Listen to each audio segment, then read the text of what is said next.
Olá, bem-vindos a mais uma aula do nosso curso de Dinâmica. Hoje nós vamos falar sobre um assunto chamado lançamento oblíquo. Chegar aqui significa entender tudo que nós discutimos anteriormente, as 3 leis de Newton e toda a parte de cinemática.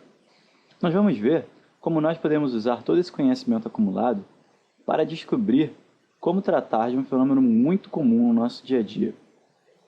É o seguinte, digamos que eu esteja no nível do solo e que seja disparada uma bola com uma velocidade inicial v0 e que ela faça, em relação ao solo, um ângulo θ, ou seja, um ângulo de um valor qualquer.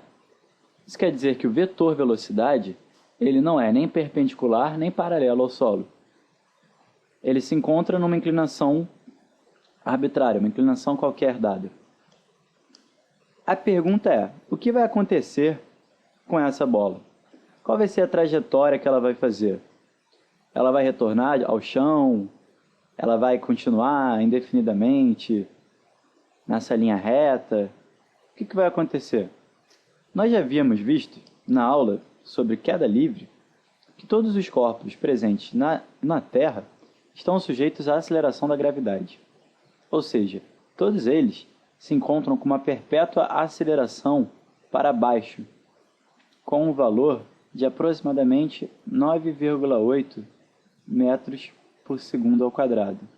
Quando nós estamos em contato com o chão, essa aceleração não interfere, porque o próprio chão impede que nós continuemos acelerando para baixo. O resultado que sentimos dessa aceleração é a força que vem impregnada com ela, que nós chamamos de força-peso. Agora, quando nós jogamos um objeto e ele perde o contato com o chão, o efeito dessa aceleração é nítido em sua trajetória. De modo que essa velocidade inicial v0 freará sempre essa aceleração e será gradualmente puxada para baixo. Desse modo, a velocidade ficará mudando ao longo da trajetória. Podemos esperar, então, uma trajetória assim.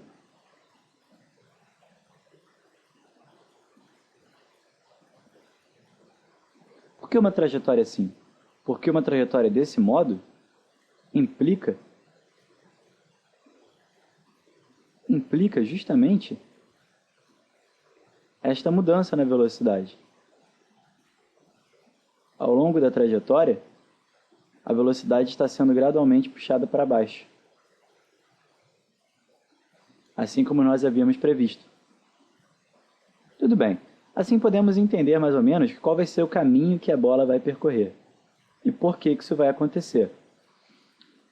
Mas como que a gente pode calcular esse caminho e conseguir a equação dessa trajetória? Ou seja, conseguir exatamente todos os pontos por quais essa bola vai passar.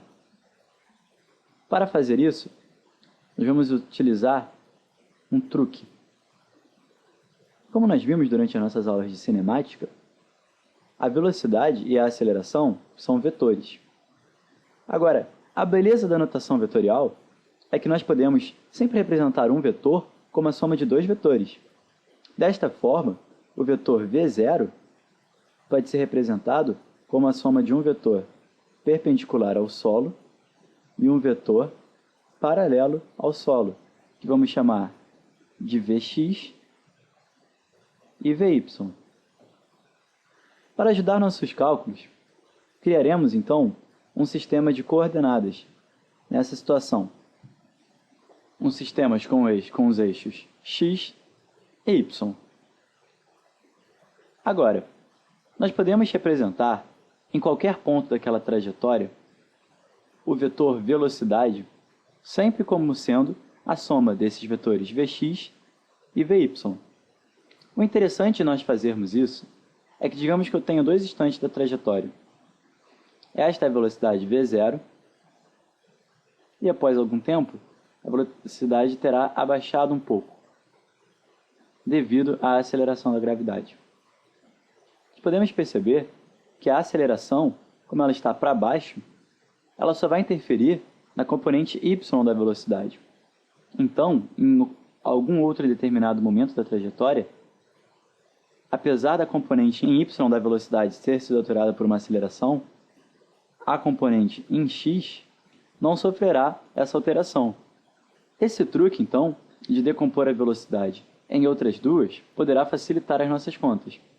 Muito bem, agora que nós já nos decidimos por que truque usar para poder fazer esse cálculo, vamos analisar cada componente da velocidade separadamente. A componente Vx e Vy. Primeiro, a componente em Vx, ou seja, a velocidade paralela ao solo, ou paralelo ao eixo x do nosso sistema de coordenadas.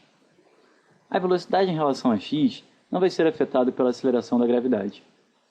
Como a aceleração da gravidade é a única aceleração que está atuando sobre o sistema, a velocidade em x não vai ser afetada por nenhuma aceleração. Pela primeira lei da dinâmica, isso significa dizer que a velocidade não está sendo afetada por nenhuma força, ou seja, ela permanecerá constante. Então Vx é constante ao longo de toda a trajetória. Se fôssemos representar a trajetória de nosso corpo em nosso sistema de coordenadas, cada ponto dessa trajetória seria correspondente a um ponto x e y.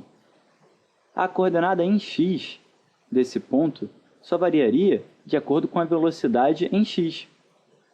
Ou seja, para as coordenadas em x da nossa trajetória, é como se o objeto, como se aquele corpo, percorresse um MRU, um movimento retilíneo com velocidade constante, pois nós já vimos que o que caracteriza um MRU é um movimento onde a velocidade tem caráter constante, tanto escalarmente quanto vetorialmente.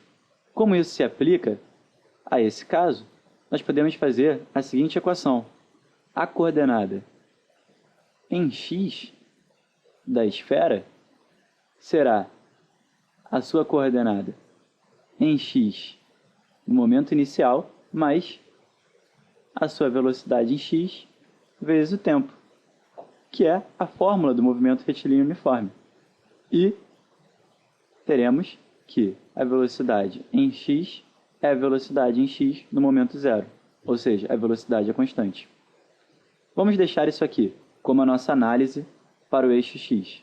Agora, vamos analisar a componente da velocidade no eixo y.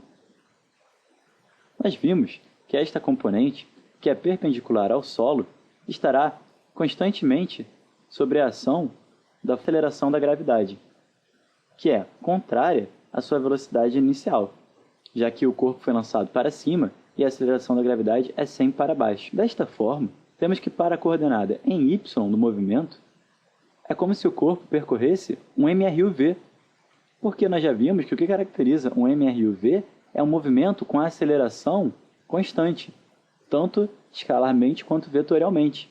Como a aceleração não muda, é sempre a aceleração da gravidade, tem sempre esse módulo de direção e sentido, esse movimento é característico de um MRUV. Nós aprendemos então que nós podemos escrever que a coordenada em y vai ser igual à coordenada em y no instante zero, mais a velocidade em y inicial vezes o tempo decorrido, mais a aceleração vezes t ao quadrado sobre 2. Mas vimos também que quando nós lidamos com MRUV, nós temos que arbitrar um sentido para a velocidade e a aceleração. Vamos arbitrar que o sentido positivo é de baixo para cima. Isso faz com que a aceleração da gravidade tenha um valor negativo.